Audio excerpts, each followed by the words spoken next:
সোনার ময়না টিয়া আগুন মাসের দান তুলিয়া কলম তোমায় বিয়া তুমি মান করলো না ও তোনা দান তোনো পানের পিয়া তুমি মান করলো না ও তোনা দান তোনো প্রাণের পিয়া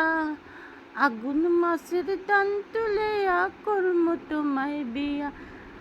ভোলার গানটা হই না একেবারে মানে এটা তো ভাইরাল হইছে অনে আমরা ধর ফোলাফানের মতন কয়তা কইতারি না 32টা দাঁত জ্বালাইছে অনেক কথা কম কেমনে আর হেই স্যারের ধর কয়টা দাঁত জ্বালাইছে এই দাঁতের ফাঁকদা যে গানটা কইছে গো এত সুন্দর লাগছে বলার বাইরে তার গানটাও মনে হয় ইয়া অঞ্চলে রইব যার কারণে দান উঠার পরে আর কি বিয়া শাদি তো সেইটা লইয়েই তো আজকে আমি কচু কাইতে লইতেছি ইয়াতে বরিশালতে আয়া দেখি কচু দিয়ে একবারে ইমন বান তুফান হয়েছিল সেই তুফানে একবারে ফতাই দিছে কচু দিয়ে তেনি কটা কাইটটা লই আইছি কাইটটা রান্ধুম জোগাড় যন্ত্র করতেছি তা আমি কি রান্ধুম যখন তাহলে একটু সিদ্ধ মিদ্ধ বয়ে থুই আর এই ফাঁকে গোসল করে নামাজটাও ফেলে লই তো সিদ্ধ বয়ে থুই আয়া দিয়ে হওয়া কচুরি সুন্দর মতন সিদ্ধ হয়ে গেছে গা আর এই কচুটা ইমন মিষ্টি মানে অনেকে কচুর মধ্যেও চিনি দেয় কুমড়ার মধ্যে চিনি দেয় কিন্তু আমার কচুর মধ্যে চিনি দেওয়ান লাগে না কারণ এমনিতেই মিষ্টি লাগে আর যারা দেখছেন আমারে যে আমি ইলিশ মাছের মাথা দিয়ে বেশিরভাগ কচু খাই তো আজকে চিংড়ি মাছ দেখামু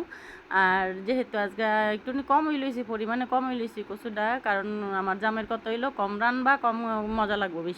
বেশি রানবা কোনো কিছু মজা হইতো না মানে আমি তো কম রানতেই পারি না মানে এই বাইট বিয়া বইছি পরেরতে আমি কম রানতারি না কারণ কি জানেনি আশেপাশে আর হেরে না দিলে আমার ভালো লাগে না এটা গুণ না অগুণ হে না বেগুণ হেটা আপনারা জানেন কিন্তু আমার এই একটা কচু রান্তাছি সপ্তাহ সবসময় রান্ধে না মনে করেন হঠাৎ করে আমি রানলাম একজনের সামনে ফললো নেন গো টুনি কচু তরকারি লিয়ে যান মানে এই জিনিসটা আমার একটা অভ্যাস তো যাই হোক সপ্তাহে আর এই জিনিসটা তো সপ্তাহে প্রত্যেক দিন রান দেবো না তো এর লিগে সবাই দিয়ে আমি খাওয়া হই তো জামাইটা ধর কই নাই যে একটা বেড়া হাবটা দিয়ে লইছি রান্তাম বললে আর কাটে দিমু না দিমু তো জামাইও কিন্তু দেয় কিন্তু আগে সরে কিন্তু রান্নার ক্ষেত্রে কী করে জানেনি ওই উটুনি রানবা উটুনি রানলে মজাই বেশি উটুনি রানলে মজাই বেশি আমি পারি না উটুনি রানতাম এই বেড়া কিন্তু হগল হ্যান্দা দুনিয়াটা ও আরেক কথা কইলই হাতি যাইতে দেখে না মশা যাইতে দইরা বয় মানে এটা হইলে এই অবস্থা তো যাই হোক হেতে যেমন তাই হোক আর আমি আন্দা চিংড়ি মাছ রান্তাম লইছি দিয়ে দিছি আদা রসুন হলুদ মরিচ আর কাঁচামরিচ টাক্কেরে বেশি পরিমাণে দিছি কারণ আমি যে কচুটা খাই এটা একবারে মিষ্টি যাতে একটু জাল হয় আর পোলাভানও খাইবে হাত তো জাল হইতো না তো চিংড়ি মাছ দা কচু রানলে কিন্তু কচুতে কাটা লাগে না খাইতে পোলাফানেও খুব মজা করে খায়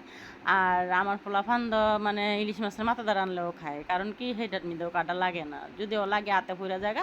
পালাই দেয় তো এই তো কষানো হয়ে গেছে গা তেজপাতা এলাচ দারচিনি সব কিছুই দিছি দিয়া অনেক খালি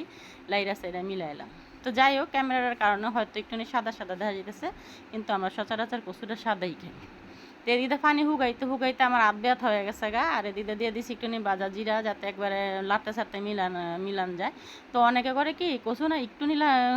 কষায় ওই বা একটু লাড়াছে এটা দিয়ে বেশিক্ষণ লাড়াছাড়ে না কিন্তু আমি যেটা শুনছি যে কচুর পানিটা যাতে পর্যন্ত না শুকায় ততক্ষণ পর্যন্ত লড়াই দিতে হয় আর কচুটা বেলা বাইলে মজা বেশি তো যাই হোক বাইলি কি বুঝছেন নি বাসি হইলে তো যাই হোক আমরা বাসি হইলেই খামু তো আর এদিকে আমার যেটা জিনিস দেওয়ার সেটা তো দেইনি এখন পর্যন্ত মনেই নাই বুঝলে গেছি আপনারাও কর নেই এই রইলে আমি কিন্তু বুটের ডাইলটা এখন পর্যন্ত দেইনি এই বুটের ডাইলটা না দিলে আমার ঘরে তো কচু খাইতোই না পোলাফানও খাইতো না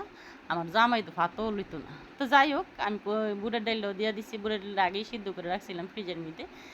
তো সেটা দিয়ে দিছি তার দেখতে একটু সাদা হইলেও খাইতে কিন্তু